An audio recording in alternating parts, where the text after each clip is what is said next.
सबकी निगाहें आज सूरत की कोर्ट पर टिकी थी क्योंकि एक बड़ी सियासी हस्ती पर फैसला आना था। वो सियासी हस्ती कांग्रेस अध्यक्ष राहुल गांधी थे। लिहाजा अदालत के बाहर सुबह से ही गहमा गहमी बढ़ गई। अब नजर हमारे दूसरे सवाल पर, और सवाल है अदालत में राहुल गांधी ने अपने बचाव में क्या दलीलें दी। जेहरे के दौरान वादी पक्ष की तरफ से राहुल की मंशा पर सवाल उठाए गए और उन्हें सख्त सजा की मांग की गई। राहुल ने कोर्ट से क्षमा या दया की अपील तो नहीं की, लेकिन इतना जरूर कहा कि उनकी मंशा किसी को नुकसान पहुंचाने की नहीं थी।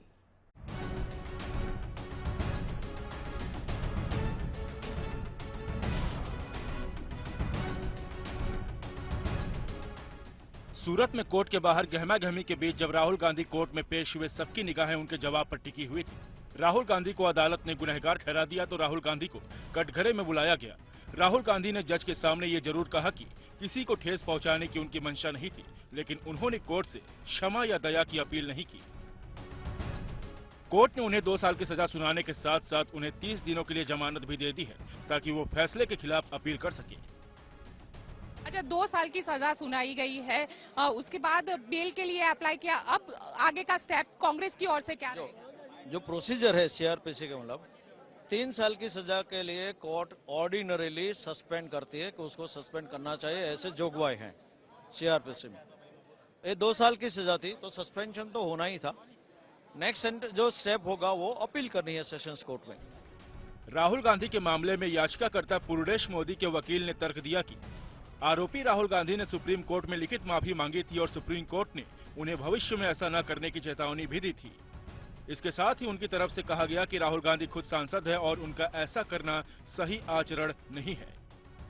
11 बजे यहाँ पे मामले की सुनवाई शुरू हुई। राहुल गांधी कोर्ट में करीब 11 बजे के आसपास पहुंचे।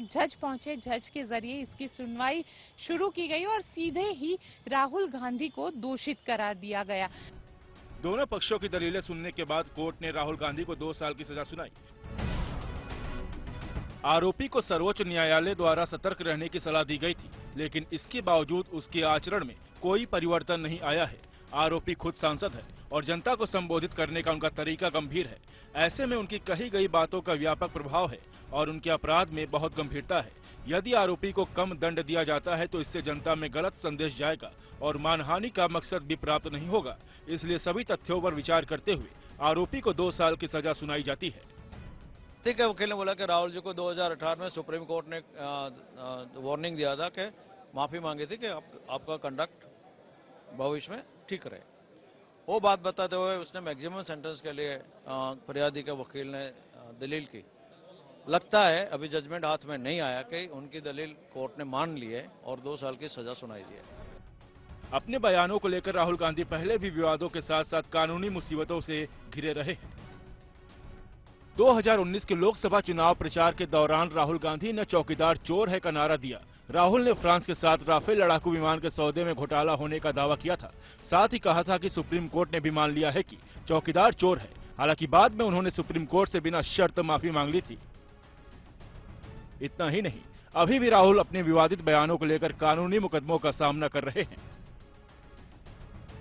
2014 में राहुल गांधी आरएसएस पर आपत्तिजनक टिप्पणी करने के मामले में महाराष्ट्र के भिवंडी में मुकदमे का सामना कर रहे हैं। मोदी सरनेम पर विवादित टिप्पणी के मामले में उन पर सूरत के अलावा रांची और पटना में भी मुकदमे चल रहे हैं। पिछले साल सावरकर पर टिप्पणी करने के मामले में एक लखनऊ के वकील ने उनके खिलाफ मामला दर्ज कराया था। राहुल गांधी को 2 साल की सजा मिलने के बाद जनप्रतिनिधित्व कानून के तहत उनकी संसद सदस्यता पर भी खतरा मंडराने लगा है। हालांकि कांग्रेस ने सूरत कोर्ट के फैसले को ऊपरी अदालत में चुनौती देने की बात कही है। गोपी घांगर, सूरत, गुड न्यूज टुडे। इस मामले को लेकर सियासी नोकझोंक तो लंबे समय से हो रही है। लिहाजा जैसे ही राहुल को सजा का ऐलान हुआ, चारों तरफ हलचल मच गई। कोर्ट ने राहुल की 2 साल की सजा सुनाई, लेकिन साथ ही उन्हें जमानत भी दे दी। ऐसे में उनके पास अपनी सजा के खिलाफ अपील करने का अधिकार मिल गया। लिहाजा हमारा तीसरा सवाल अब आपके सामने है। हमारा सवाल है, राहुल गांधी के पास आगे क्या विकल्प है? आगे देखते हैं इस बारे में क्या बता रही हैं हमारी संवाददाता गोपी घांगर। जब राहुल गांधी के वकील के जरिए एक जमानत याचिका दर्ज की गई और जमानत याचिका दर्ज करते हुए राहुल गांधी को 30 दिनों का वक्त दिया गया है। ये बेजमानत दी गई है राहुल गांधी को। राहुल गांधी को अगर इस जो जजमेंट आया है, इसी जजमेंट को लेकर अगर उपली अदालत में जाना चाहते हैं तो इन 30 दिनों के दरमियान इस कोर्ट के फैसले को आगे चैलेंज कर सकते हैं।